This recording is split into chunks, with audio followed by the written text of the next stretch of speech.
সুহানা সাবাকে নিয়ে তোলপাড় চলছে সামাজিক যোগাযোগ মাধ্যম।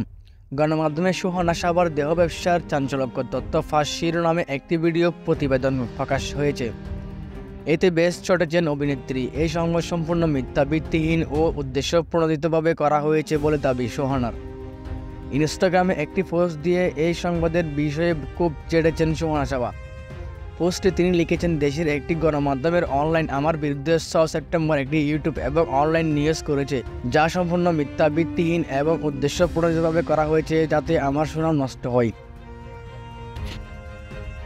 তিনি আরও লিখেছেন, 20 বছর ধরে আমি মিডিয়ায় কাজ করছি এবং সচেতনভাবে আমি আমার কাজের বাইরে কোনো বিতর্ক বা আলোচনা থাকতে চাই না। এই বছরের শুরুতে একটি প্রতারণামূলক দল আমার নামে মানুষের কাছ থেকে টাকা নিচ্ছিল। আমি তখনই একটি জিডি করি যেন ভবিষ্যতে এই ধরনের কাজ কেউ আর করার সাহস না পায়। সেখান থেকে এক অপরিচিত সাংবাদিক এই ঘটনা সম্পর্কে জানতে পারে এবং আমাকে ফোন করে কথা বলে। এখন দেখছি সে আমার বিনা অনুমতিতে সেই কথোপকথনটি রেকর্ড করছে, যা সম্পূর্ণ আইনের বাইরে।